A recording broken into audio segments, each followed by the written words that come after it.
L'histoire commence dans un café où le romancier Webb, Will Shin, est assis seul et essaye de trouver des idées d'histoire pour aggraver son cas. Sa date limite est demain, mais il n'arrive pas à écrire quoi que ce soit. Il n'arrive pas à se concentrer sur l'écriture. Il prend donc son téléphone pour organiser quelques applications, ce qui indique clairement qu'il procrastine. En organisant des applications, il voit une application qu'il ne se souvient pas avoir installée. Le logo de l'application est un coffre au trésor, ce qui amène Shin à se demander de quoi il s'agit. Puis il ouvre l'application et l'écran affiche Godmaker. Shin pense qu'il s'agit peut-être d'un jeu qu'il a installé mais auquel il n'a jamais joué. Après l'écran de chargement, une fourmi apparaît à l'écran avec un message composé de symboles. Les deux seules choses que l'on pouvait lire dans ce message étaient le numéro 1 et Dieu. Shin est confus, pense qu'il s'agit simplement d'un autre jeu vidéo mal codé. N'ayant aucune idée de ce qu'il faut faire, Shin tape alors sur cette fourmi. Après cela, nous voyons Shin dans un monde totalement nouveau, qui n'a rien à voir avec le monde ennuyeux dans lequel il vivait. Shin est entouré par les fourmis, mais ces dernières sont géantes et nombreuses. Leurs yeux assoiffés de sang sont prêts à tuer brutalement Shin, mais il n'est pas nerveux. Shin lève alors sa main et pointe son index, que l'on appelle désormais l'index écrasant de Dieu. Soudain, un éclair frappe les fourmis à cet endroit, et beaucoup d'entre elles meurent en une seconde. Une fourmi géante tente d'attaquer Shin par derrière pour le prendre au dépourvu, mais Shin survit quand même. La fourmi a eu sa chance, mais elle l'a gâchée.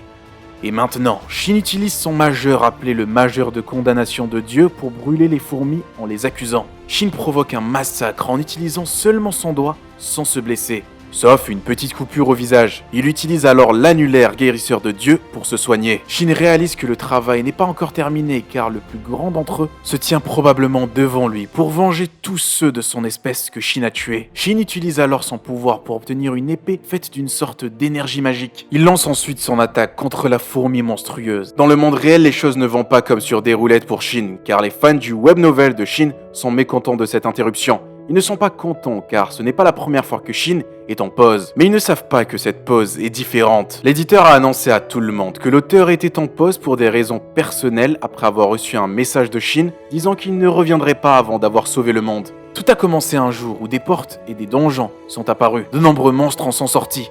Ils étaient énormes et causaient des destructions partout. C'est devenu une tragédie, mais pour les chasseurs, c'était une opportunité. Les chasseurs sont les personnes qui ont éveillé des super-pouvoirs, et ils utilisent leurs super-pouvoirs pour chasser les monstres. Les chasseurs sont un espoir pour l'humanité pour survivre dans ce chaos. Tous les chasseurs ne sont pas égaux en termes de puissance et de force. Les chasseurs sont divisés de la classe SSS à la classe G en fonction de leurs capacités. Les chasseurs de la classe G sont les plus faibles de tous, et ils ne sont pas les mieux placés pour vous sauver la vie contre les monstres gigantesques. De plus, il est très difficile de changer de rang dans la réévaluation. Les chasseurs sont devenus indispensables dans ce monde et beaucoup de gens aspirent à en devenir un. Nous suivons une fille qui est un chasseur de rang B+, mais elle veut faire un test d'évaluation pour augmenter son rang. Elle est obsédée par l'idée de devenir un chasseur de rang supérieur, car ça sera sa 10e évaluation. Mais elle a l'air nerveuse. Quand elle se retourne, il y a un gars qui l'a regardée, et oui, c'est Shin ici. Il a l'air d'être nerveux. Après avoir vu le regard furieux sur le visage de la fille, elle n'est pas de bonne humeur et pense que Shin est une sorte de pervers qui n'a rien de mieux à faire que de regarder les filles. Avant que sa colère puisse se transformer en quelque chose de plus agressif,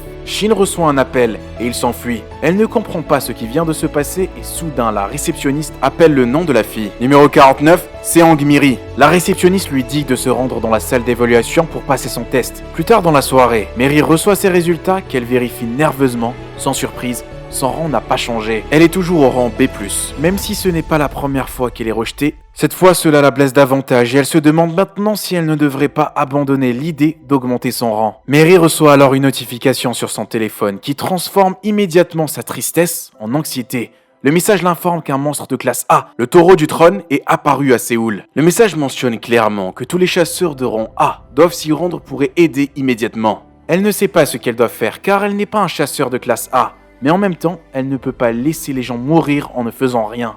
Au même moment, le taureau du trône provoque une destruction massive dans la ville, mais aucun chasseur n'est là pour aider les civils. La panique règne parmi les gens et Shin est également présent avec un enfant. Cet enfant, appelé Seong-geon, tombe et a peur. Shin essaye de le relever, mais le taureau du trône ne laisse aucune chance et tente immédiatement de les attaquer. Shin attrape l'enfant et ferme les yeux car il sait que cela pourrait être sa fin. Soudain, un éclair frappe le taureau du trône et quand il se retourne, Miri est là pour le combattre. Miri se rend compte que même si elle a frappé le taureau avec son éclair, il n'a subi aucun dommage. Elle l'attaque donc à nouveau, mais toujours pas de dégâts. La puissance d'un monstre de classe A est bien supérieure à celle d'un chasseur de classe B, et Miri s'en rend compte maintenant. Elle sait qu'il lui est impossible de terrasser le taureau du trône. Le taureau lance une attaque sur elle, ce qui la fait tomber. Elle demande alors à Shin de s'enfuir car elle ne pourra pas le retenir éternellement. Shin s'enfuit immédiatement. Miri décide alors qu'elle ne peut pas vaincre le taureau du trône et qu'elle va utiliser toute sa force pour gagner du temps jusqu'à ce que des chasseurs classés arrivent.